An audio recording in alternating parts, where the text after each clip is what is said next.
Um, as you can see, it's 7:15 a.m. Today is Sunday, December 17th. This is the second video I've had to make early this morning due to some type of dysfunction, malfunction, or harassment occurring in this unit while I am simply in the process of trying to mind my own business and do what I need to do. And as soon as I woke up this morning at 6:30, the psychotic violent thug directly below in 76, and presumably the same person who's been using the same tasering or lasering device on me for years, J. Irizarry, suddenly started getting really agitated at the same time.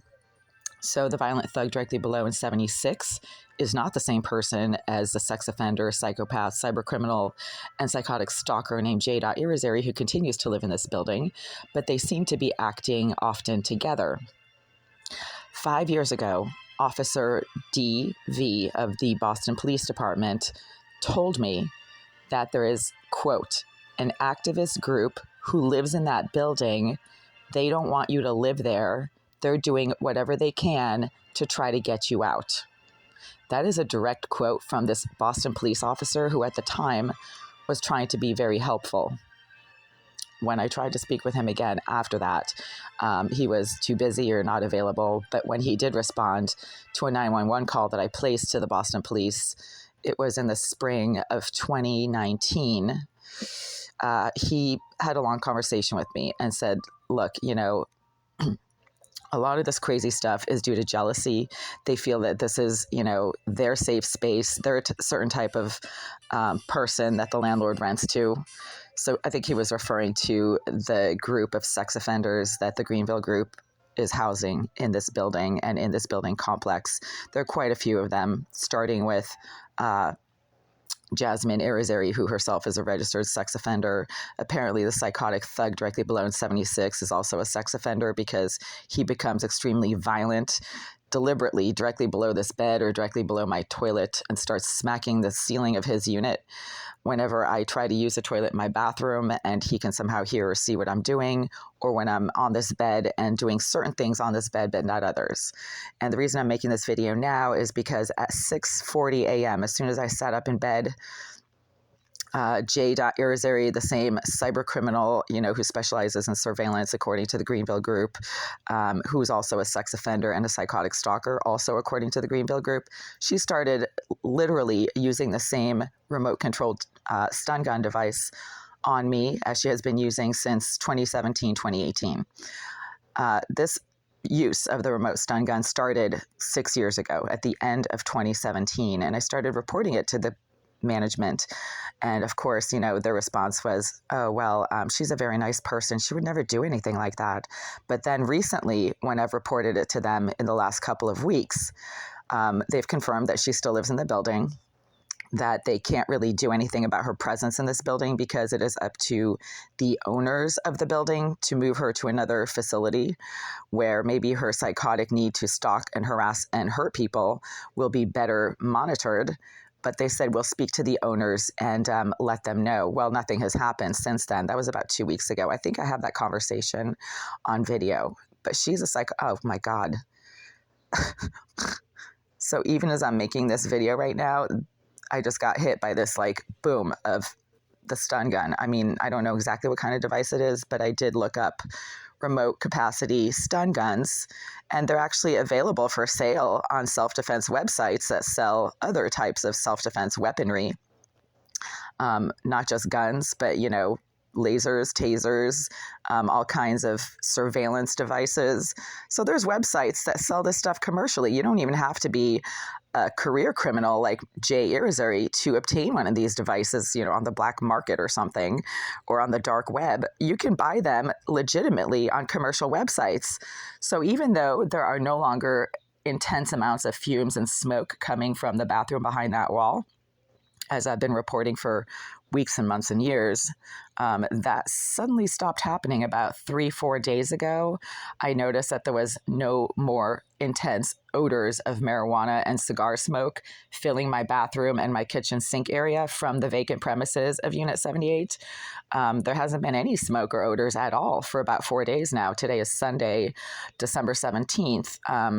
And I'd say it stopped happening right around Wednesday when we had the pest control inspection.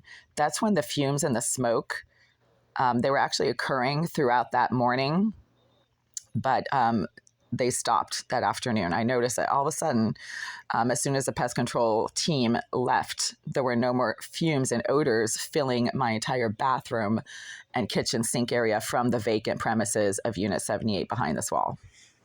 But since then, the same person who has been sitting behind that wall and psychotically engaging in a lot of intrusive, deliberately attention-seeking behavior, like smacking the wall, behind my shower stall and my toilet when I try to shower, when I try to use a toilet, she has once again resumed using this remote-controlled stun gun device. And she uses it selectively, when I'm doing certain things, but not others, right? So she likes to stun gun me when I'm lying on this bed. And I have a skin condition. It's called eczema. Eczema is like a really itchy, patchy skin condition. It's extremely itchy. So I sit there and I itch a lot. And whenever I start itching, that's when she literally goes to town with a stun gun device. And it feels like you're being tasered. I mean, I've owned a taser. I accidentally tasered myself a number of times because, when you're trying to figure out how to use it, you might actually use it on yourself accidentally. And this is what this feels like. It is extremely uncomfortable. It literally feels like there's an electric current suddenly running through you, and it is extremely painful. So while I'm sitting here making this is a device that's being used on me right now because I'm actually itching my eczema right now. The other thing, the psychotic thug directly below in 76, as soon as I sat up in bed and literally started picking my eczema, he started making violent banging noises directly below my bed. At 6:30 in the morning on a Sunday, you think that this nut job would have better things to do.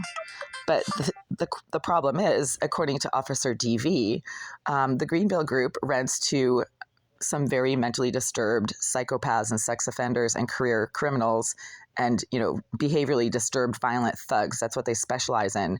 Officer DV is not the only person who has confirmed this to me. Most recently, just 2.5 months ago, an officer of the housing court who mediated a meeting between myself and the landlord's attorney confirmed that the Greenville group places large numbers of sex offenders in this building complex, that they specialize in housing sex offenders, as she put it.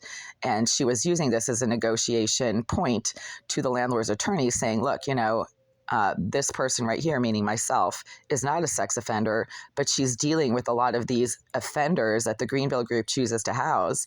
And this is an extremely, toxic situation for anybody who isn't a sex offender. Sex offenders, by definition, are offenders. That is what they do. They go after other people. They target other people. They use other people for their own perverted needs. That is what sex offenders do. And that is what keeps happening to me in this unit, in the privacy of this unit.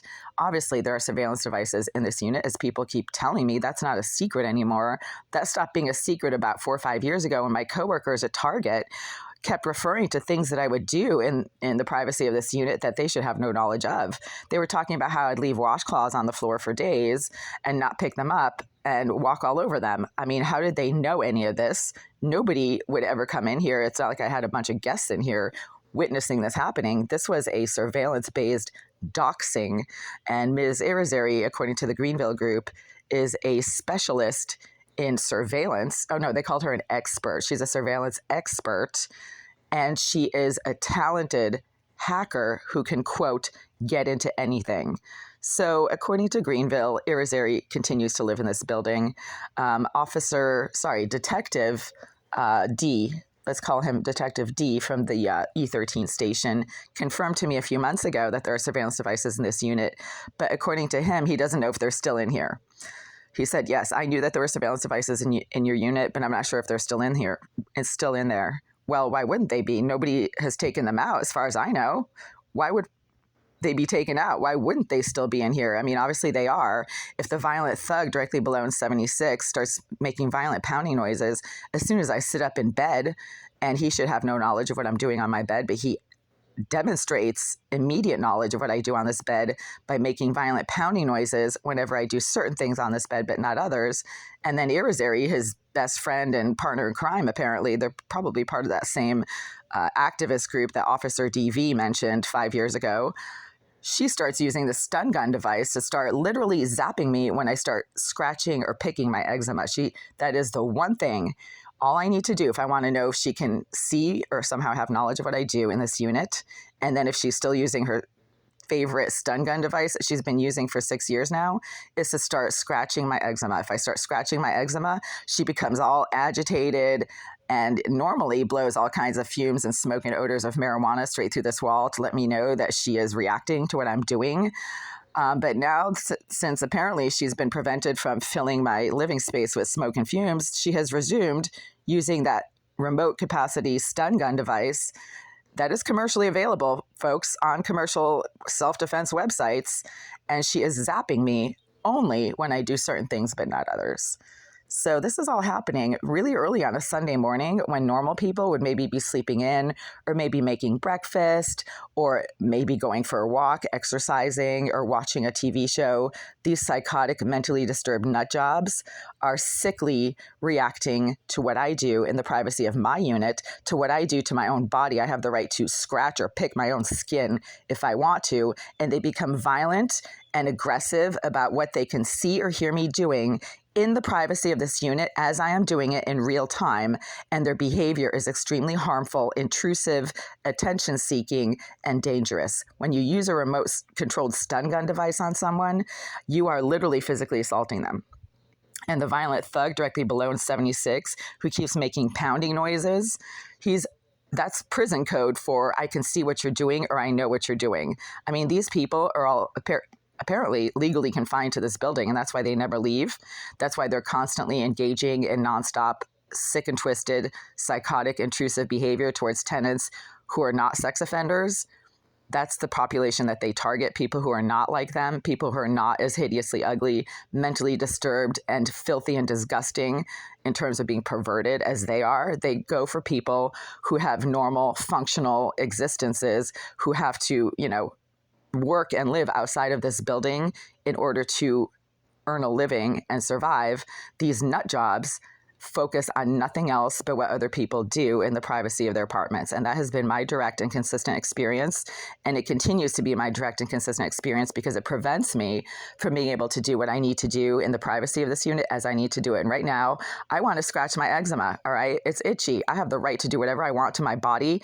But when I do certain things to my body but not others, these sick and twisted, psychotic, disgusting sex offenders, J. Irizarry, and the psychotic thug directly below 76, who apparently seem to be part of that same, quote, activist group that the Officer DV told me about 5 years ago, they suddenly start becoming violent and intrusive at the same time.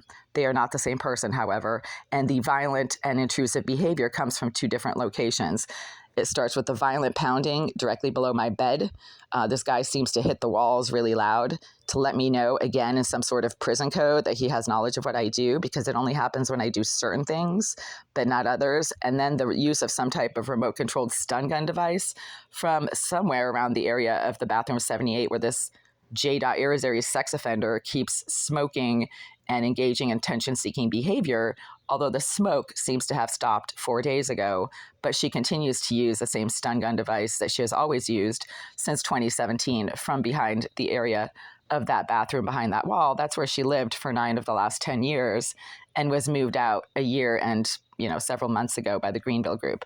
So even though J. Irizarry, the psychopath, sex offender, cybercriminal, and surveillance expert, continues to live in this building, according to Greenville group, she was moved out of Unit 78, located behind this wall, about a year ago. But she continues to somehow access the premises of the bathroom of 78, and it's kept vacant and empty permanently by the Greenville group.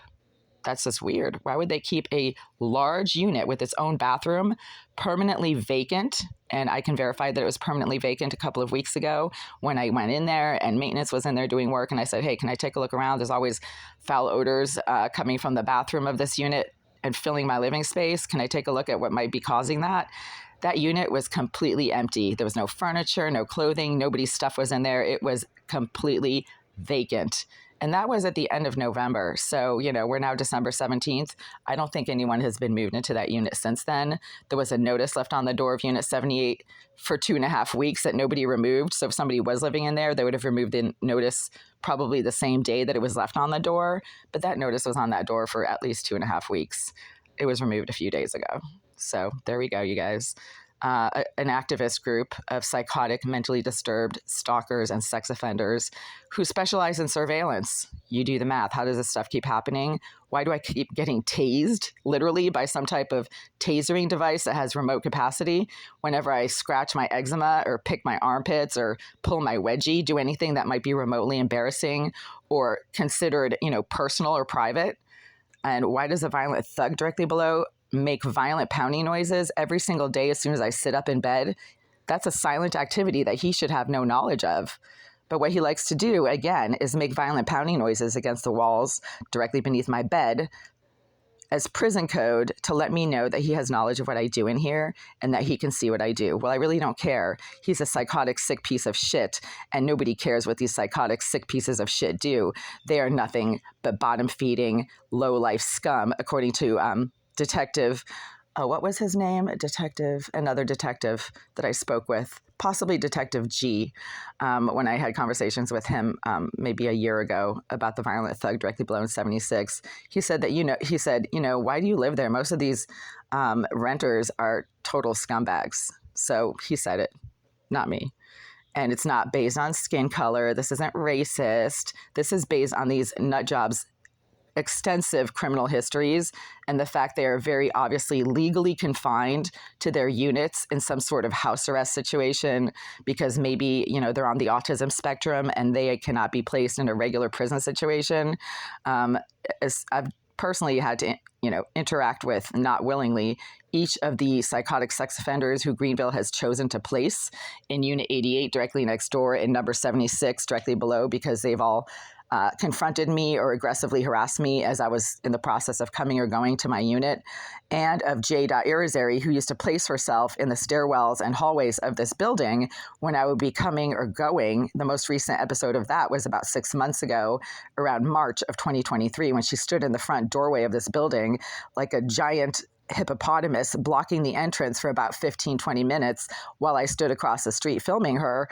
These people all deliberately plant themselves in my path because I would never willingly interact with these nut jobs ever. But they force me to interact with them by suddenly showing up in the hallway or outside of my door or pounding on my door or confronting me in the hallway as I'm coming or going to this building. And I have to interact with them to defend myself. Within just like 30 seconds of interacting with these people, if not less, anybody with half a brain can see that they are completely off, that there's something very wrong with them. They're not normal. You can just tell behaviorally, the way that they look, the way that they act, even the expressions on their faces are extremely disturbed. And you can tell that their functioning is just way, way off.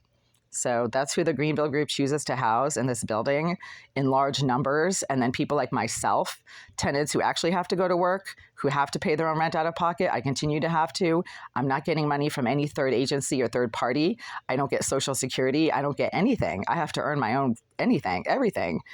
We're the ones who are targeted by these psychotic low-life scum nut jobs that the Greenville group continues to protect, to aid and abet and to sponsor, and whose services are apparently using. The surveillance devices in this unit are benefiting the Greenville group. And according to them, J. Irizarry, the psychopath, sex offender, and cyber criminal, is their surveillance expert. That is what the maintenance manager told me 2 years ago. They're like, yeah, she's our surveillance expert. She does our surveillance. Well, that's weird because there's only one surveillance camera that I can see in this building, and it's in the front entrance. But obviously there's some in this unit as well, and right in my bathroom too, according to what people keep saying. And I now believe them. I didn't believe them at first. I mean, really, I'm not a celebrity.